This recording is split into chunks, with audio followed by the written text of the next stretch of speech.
யாரு? குளித்தல சங்கரன் தானே? எப்படி இருக்க? உங்க ஆசீர்வாதத்துல சௌக்கியமா இருக்கேன். நோக்கு இப்ப என்ன வயசா இருது?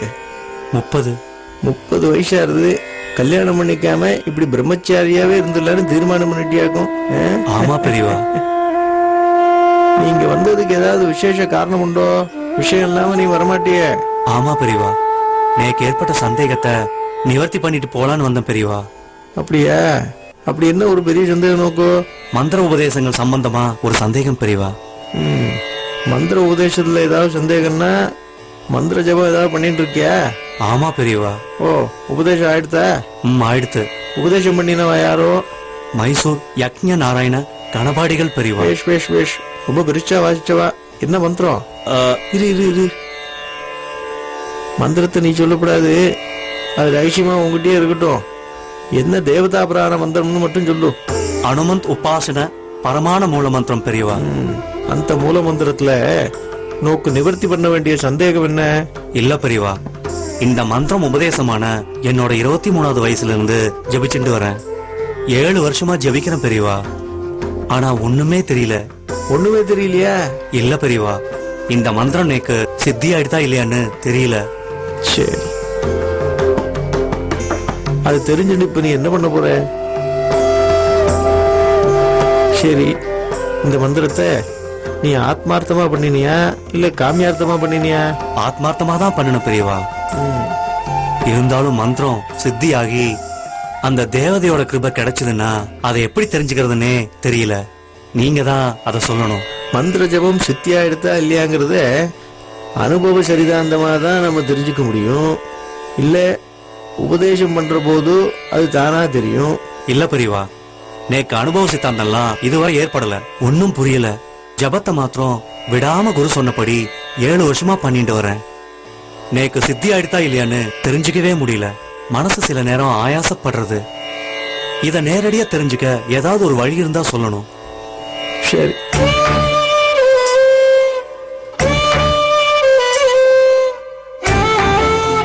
பல வருஷத்துக்கு முன்னால ஸ்ரீ ஸ்ருங்கேரி சாரதாவிடத்துல நரசிம்ம பாரதி சுவாமிகள்னு ஒரு பெரிய மகான் பீடாதிபதியா இருந்தார். பக்கத்து பிராந்தியத்திலேருந்து ஒரு மடத்திலேருந்து ஒரு சிஷ்யன் அவரை பார்க்க வந்தான். வெறுமனே வராம உன்ன மாதிரி ஒரு கேள்வியும் அவன் சுமந்து வந்துட்டு இருந்தான்.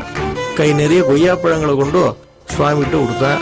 சுவாமிகள் இதை எடுத்து பார்த்துட்டு, என்னப்பா என்ன ஏது எப்படி இருக்கு என்ன விசாரிச்சாரு. அதை பார்த்து ரொம்ப அனுசரணையா விசாரிச்சார்.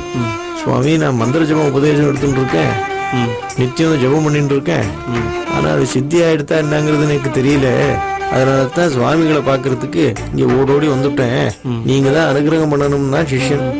சுவாமிகள் என்ன பண்ணினார்னா, நித்தியம் நீ இந்த ஜபத்தை சொல்லிட்டே இரு, அந்த தேவதையே தானா வந்து நோக்கு அனுகிரகம் பண்ணுவா அப்படின்னு அந்த சிஷ்யனை பார்த்து சொன்னார்.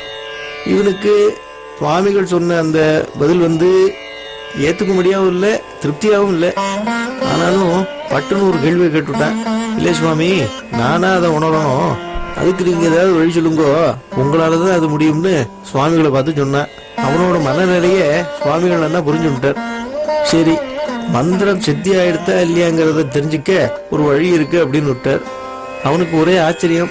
மந்திர சித்தி ஆயிடுத்தா என்னங்கிறத தெரிஞ்சுக்கிறதுல ஒரு சந்தோஷம்.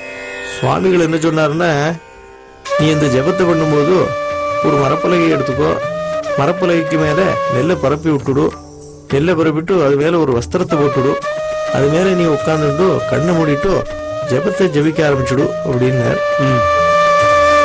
எப்போ அந்த நெல் பொரியறதோ அப்போ உன்னோட மந்திரம் சித்தி ஆயிடுச்சு அப்படின்னார். சிஷ்யனுக்கு ஒரு பக்கத்துல அது ஆச்சரியமா இருந்தாலும் அது சாத்தியமா இல்ல நம்மளை சமாதானப்படுத்துறதுக்காக தான் சுவாமிகள் இப்படி சொல்றாரோன்னு அவன் ஒரு பக்கத்துல யோசிச்சுட்டு இருந்தான். அதுக்குள்ள கூட்டம் எல்லாம் ரொம்ப பெருகிடுத்து. எல்லாருக்கும் நடுவுல பட்டுன்னு ஒரு கேள்வியை கேட்டுட்டான் சுவாமிகள்கிட்ட.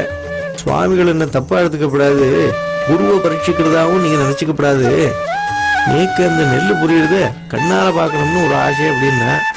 சுவாமிகள் உடனே நோக்கு நெல் புரியறத பாக்கணுமா, சரி அப்படின்னு பலகையை போட்டார். அது மேல நெல்லை கொஞ்சம் அப்படியே பரவி விட்டுட்டார். அது மேல ஒரு வஸ்திரத்தை போட்டு தானும் அது மேல உட்காந்துட்டு கண்ணை மூடிட்டார். எல்லாருக்கும் ஒரே ஆச்சரியம். கண்ணை மூடின சில வினாடிகள்லயே அந்த நெல் எல்லாம் பரபரன்னு பொரியல் சத்தம் கேட்டுது, புகையும் வந்துடுத்து. சுவாமிகள் என்ன பண்ணினார், அந்த வஸ்திரத்தை உள்ள அப்படி எடுத்தப்போ வெள்ளை வெள்ளையா ஒரே பொறி பிரகாசமா இருந்தது.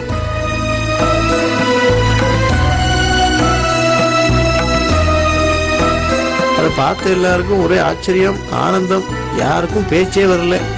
அந்த சுவாமிகள் சிஷ்யரை பார்த்தார். சிஷ்யன் கண்ணுல புலன்னு கண்ணீர் வந்துட்டே இருந்தது. கேவி எழுந்துட்டு இருந்தான். பெரியவா, என்ன சங்கரா, நானும் அதே மாதிரி ஒரு பலகையில உட்கார்ந்து நெல்லை பரப்பி அதை பொடியாக்கி காட்டணும்னு ஆசைப்படுறியா? சொல்லு.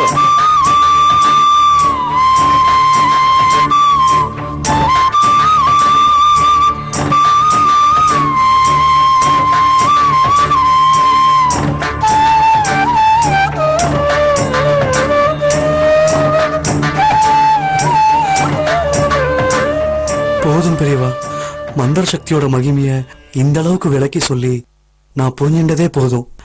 என் ஆசீர்வாதம் பண்ணுங்க பெரியவா.